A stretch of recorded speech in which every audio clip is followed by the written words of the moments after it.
Welcome to AP World History, my dear pupils. And we're going to begin right in the beginning and talk about developments in East Asia from 1200 to 1450. And it was China who arguably possessed the biggest popsicle of power in that time. And oh baby, it was a tasty one. So if you're ready to get them brain cows milked Song Dynasty style, well, let's get to it. So we'll begin this course around the year 1200. And we'll start by getting acquainted with the Song Dynasty in China. And the truth is, China was kind of the biggest deal there was in the ancient and post-classical world. Okay, so first we're going to focus on how the Song Dynasty maintained and justified its power. Alright, stop. What in the fresh heck do those words mean? Well, it means we're going to talk about how Song rulers stayed in charge and how they convinced everyone that they should stay in charge. After all, if there was only one popsicle of power in Song China, then Song rulers wanted to make sure that they licked that puppy clean. So how did they do it? Well, I got two ways you need to know. But before I tell you what they are, you might want to get that clicky finger out and check out my AP World Heimler review guide. It's got everything you need to get an A in your class and a 5 on your exam in May, including whole unit review videos that are not here on YouTube, no guides to follow along, practice questions, and AP-style full practice exam. It is the fastest way to study, so check out the link in the description. And now back to how Song rulers maintained and justified their power. First, Song rulers carried over a revival of Confucianism from the previous Tang Dynasty. Now, Confucianism became the official Chinese state philosophy way back during the Han Dynasty, about 200 BCE. Basically, this philosophy taught that human society was hierarchical by nature, which is to say society was composed of unequal relationships. Fathers were greater than sons, husbands greater than wives, rulers greater than subjects. You get the idea. So in order to make this kind of society work properly, the greater entity should treat the lesser entities with concern and benevolence, while the lesser entity should drink a tall glass of shut the heck up and obey their superiors. And if everyone lived according to their roles, well, harmony! Which is nice. And one of the key ideas in this whole system was filial piety, which was the practice of honoring one's ancestors and parents. This was emphasized by Chinese rulers because, hey, if people could learn how to honor their deceased grandpappies and their living parents, well, that served as a pretty good training to honor the emperor as well. So,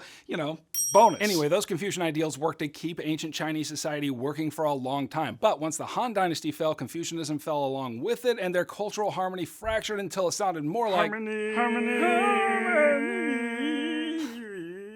Not pretty. But starting with the Tang Dynasty, the one right before the Song Dynasty, Confucianism experienced a revival, and that revival was carried into Song rule. Now, because this was a new implementation of an old philosophy, we call it Neo-Confucianism. Neo meaning new, and Confucianism meaning, you know, Confucianism. And one thing that made it new was the influence of Buddhist and Taoist philosophical ideas. So don't miss what I just said, because this is 100% showing up on your test. The revival of Confucianism demonstrates historical continuity between ancient China and the Song period, but it also illustrates innovation. Tang and Song rulers didn't just jam the old crusty version of Confucianism into their society, they changed it to suit their contemporary purposes. Anyway, back to the point. Song rulers used this hierarchical view of society to maintain and justify their rule. Again, they were the ones in charge, and if everyone just deferred to their rightful leadership, then Chinese society would flourish. And hey, that sounds great for the people on top of the hierarchical pile, but maybe not so great for those on the bottom. Case in point, women in Song China. Now, under the system of Confucianism, women were relegated to the subordinate position in the hierarchy. I mean, men didn't want to make their own sandwiches, so the best candidate in their eyes was the women. So, for example, under Song rule, women's legal rights were restricted, or a woman's property became her husband's, and if she was widowed or divorced, she was forbidden to remarry. But maybe the most dramatic example of female subordination in the Song Dynasty was the practice of foot binding. Here, the feet of young girls were broken and bound up tightly for a period of time until their feet were much smaller than they were to begin with. This often meant that women had trouble walking, or in some cases, they couldn't walk at all. And to be clear, this practice was especially prevalent among the more elite members of society, because it was kind of a status symbol for elite men. Like if your wife couldn't walk, she couldn't very well perform manual labor or household labor, and that meant you were wealthy enough to hire servants to do the rest. Okay, now the second way Song rulers maintained and justified their power was with the increasing use of an imperial bureaucracy. Now, a bureaucracy, in case that's not a word that you and your friends throw around casually at the lunch table, is a governmental entity that carries out the will of the emperor. So the emperor lives over here and he's all like, widowed women can't get remarried. But China's a big honking place with a metric buttload of people. So how is the emperor going to make sure everyone in these places obeys? Well, that's what the bureaucracy is for. It was made up of tens of thousands of government officials fanning out across China to make sure everyone was obeying the emperor's dictates. Okay, now during the Song Dynasty, the imperial bureaucracy grew in scope and thus helped them to maintain their rule. And how did it do that? Well, in order to get a good job in the bureaucracy, eligible men had to take and pass a civil service examination. And this exam was heavily based on Confucian classics, and that did two things to help Song rulers maintain and justify their power. First, it meant that the bureaucracy was only staffed with the most qualified men. So that means bureaucratic jobs were awarded by merit and not based on who you knew, which is kind of how they did things back in the Han Dynasty. Hey, you want a job?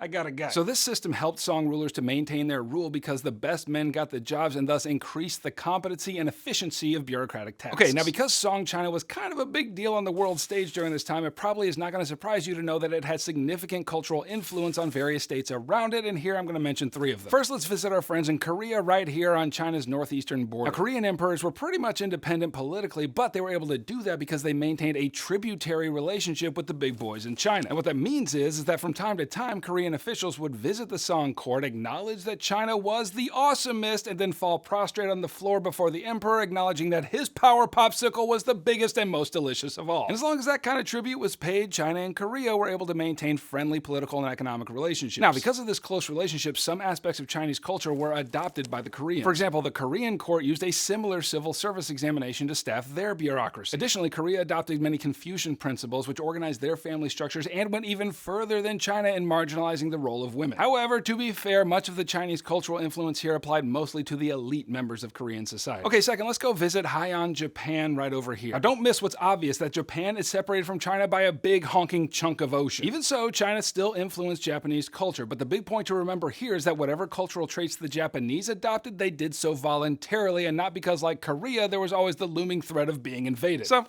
that's nice. Anyway, the biggest chunk of Japan's cultural borrowing from China occurred before our time period that we're dealing with here. It was around the 7th to 9th century CE. And during that time, they attempted a large-scale overhaul of their power structure and organized it according to what they observed in China's imperial bureaucracy. And then later on, Chinese Buddhism took root among the Japanese elite, as well as the Chinese writing system. So whatever Japan found useful about Chinese society and politics, they used and adopted, and whatever they thought was a turd, they flushed. And third, we need to visit our friends in the Kingdom of Vietnam right here. Now, because Vietnam had its hind part shoved squarely against China's southern border, it had a similar relationship with China as we saw in Korea. Now, Vietnam was also basically independent politically, but they still participated in the China is the best tributary system. Additionally, elite members of Vietnam society adopted Confucianism, Buddhism, Chinese literary techniques, and the civil service examination system. However, despite the Vietnamese adoption of Confucianism, women in Vietnam were not nearly as marginalized as they were in China. And you can see evidence of a higher view of women by the fact that several of their nature deities were female, and they conceived of a female version of the Buddha, who, if I know anything, ain't gonna be making nobody sandwiches. More to the point, Vietnam never adopted foot binding, and for that matter, neither did Korea or Japan. Okay, now I've mentioned Buddhism in China a couple of times already, but let's stop dancing around it and look that puppy square in the face. Now, Buddhism as a belief system originated in South Asia right over here, but it had spread to China by the time of the Han Dynasty. And basically, the whole of Buddhism is summarized in its 4 noble truths. Life is suffering, we suffer because we crave, we cease suffering when we cease craving, and the Eightfold Path leads to the cessation of suffering and craving. And basically, the Eightfold Path outlines the principles and practices that a Buddhist must follow, most notably a moral lifestyle and a practice of meditation. Additionally, Buddhism carried over several features from the dominant religion of South Asia, namely Hinduism, features like karma and rebirth. So that's a very simplified explanation of Buddhism in its original form, but once it began to spread, significant changes occurred. First, you need to know Theravada Buddhism, which originated here in Sri Lanka, and it was pretty close to the original form of Buddhism with an emphasis on escaping the cycle of birth and death. However, here Buddhist practice was mainly restricted to monks who devoted their entire lives to, monking. And therefore, this kind of Buddhism was only available to a select few. However, as Buddhism spread from there into East Asia, it changed again, and this region gave birth to another branch called Mahayana Buddhism. And the main difference here is that the Mahayana branch emphasized that Buddhist teachings were available to all, and not just a select few. Additionally, Mahayana Buddhism emphasized compassion and made the Buddha into a kind of god, or at least, an object of devotion. But then as Buddhism spread over here into Tibet, yet another innovation took place, and it was known as Tibetan Buddhism. Again, it had all the same basic doctrines as the others, but its practitioners emphasized more mystical practices like lying prostrate and elaborate imaginings of deities. So, the point is, although the Song Dynasty made it their policy to emphasize more traditional Chinese ideas like Confucianism, Buddhism continued to play a significant role in their society. And even more to the point, the Chinese developed their own distinct version of Buddhism known as Chan Buddhism. Okay, now finally we need to talk about the prodigious amounts of boom